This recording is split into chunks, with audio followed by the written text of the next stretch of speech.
बच्चों आज मैं आपको कुछ नई चीज बता रहा हूं। अब बहुत ही आसान है, आप अच्छे से समझ जाओगे। नीचे दिए गए वाक्यों को क्रम में लगाओ। ये जो वाक्य है ये क्रम में नहीं है। आप देख पा रहे हो, पहले था है, फिर समय है, फिर सुबह है, फिर का है।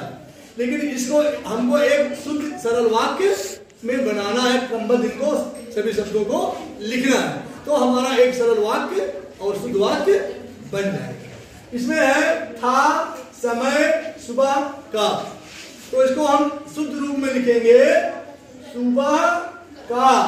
सुबह का समय था, सुबह का समय था। हम लिखेंगे इसे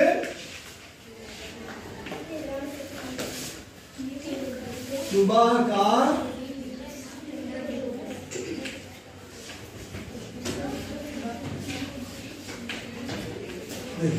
अब वाक्य सही हो गया ना। सुबह का समय था, ऊपर ये आगे पीछे थे, इधर उधर थे, लेकिन यहां शुद्ध बन गया सुबह का समय था। सभी समझ में आ गया ना? बहुत ही आसान है। दूसरा वाक्य है 10 का वर्ष विषम था। सुशांत दीक्षित बोलिए बेटा इसको, 10 का वर्ष विषम था। बोलिए 10 वर्ष का था। बहुत अच्छी, ये बच्चों हो जाएगा विषम। बैठ जाइए, बहुत सुंदर। विषम 10 वर्ष का था। देखिए सही बात बन गया ना, विषम 10 वर्ष का था। सरल है ना, आप बहुत आसानी से समझ जाओगे। अगला वाक्य है आवाज सुनाई दी चलने की। आवाज सुनाई दी चलने की। अनस बोलो क्या होगा? चलने की आवाज सुनाई दी। हाँ बहुत अच्छे। चलने की आवाज सुनाई दी, बहुत सही। चलने की आवाज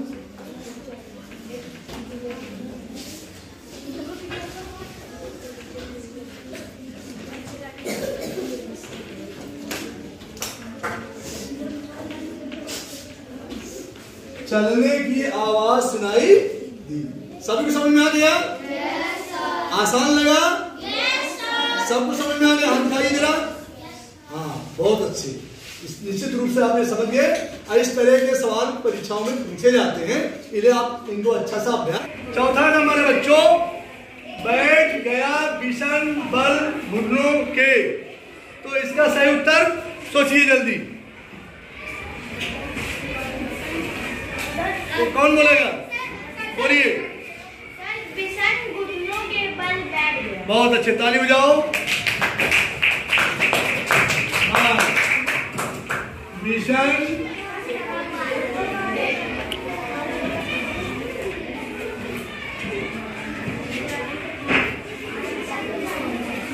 घुटनों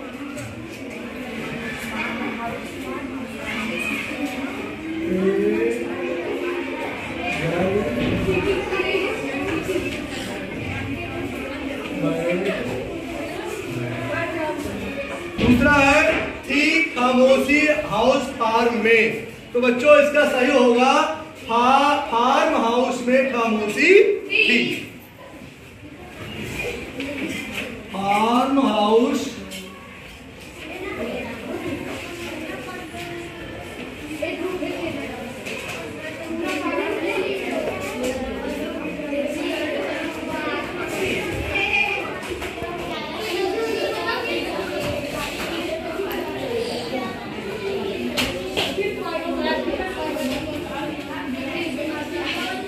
अंतिम है गए चले शिकारी मार कर तीतर को।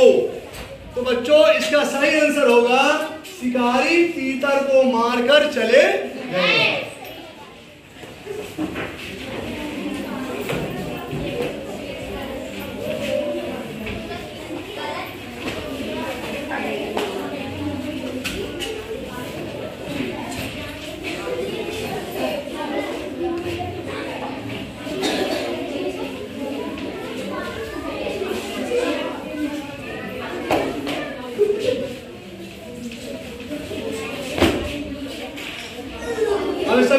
आ गया? बच्चों ये बहुत ही उपयोगी है और आपकी परीक्षा के लिए बहुत ही इंपॉर्टेंट है, इसको निश्चित रूप से अच्छे से सीख लीजिए।